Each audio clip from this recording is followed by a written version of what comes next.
ఎవరు వస్తున్నారో ఏంటో చూసుకోవాలి కదా. అందరిలో కలిసిపోయి పాపను ఎత్తుకెళ్ళిపోయారు.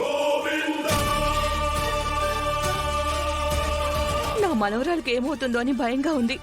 ఏం కాదులే వదినా, ధైర్యంగా ఉండు. ఈ ఊళ్ళో మీకు శత్రువులు ఎవరైనా ఉన్నారా?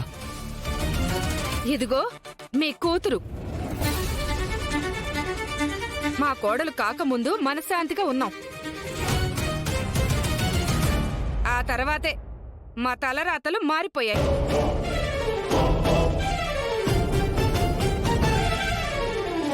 ఇంకా తనకు ఉద్యోగం వచ్చాక దినదిన గండంగా మారిపోయింది మా పరిస్థితి. నువ్వు నోరు మోస్తావా? చెప్పనివ్వండి, అన్నయ్య గారు అడిగారుగా. అంటే రామ వల్లే ఈ సంఘటన జరిగిందంటారా ప్రమీడ గారు?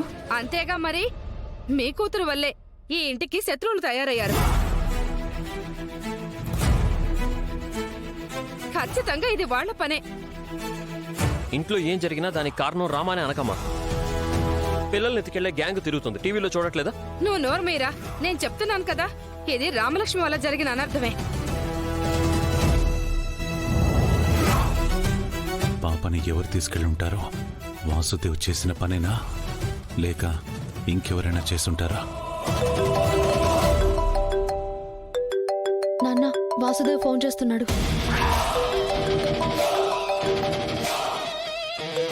వాసుదేవా, లౌడ్ స్పీకర్ ఆన్ చేయి. ఎందుకు కాల్ చేసావు?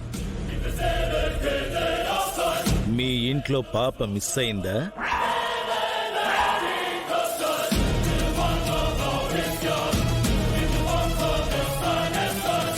ఓ బంగారు తల్లి,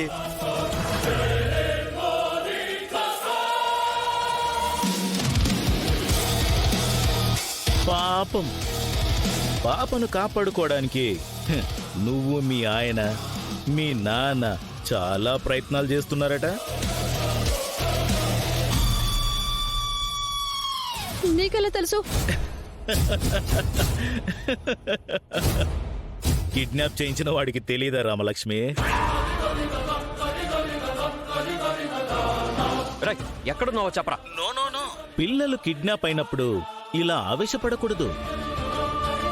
ఏం చెయ్యొద్దని అడుక్కోవాలి.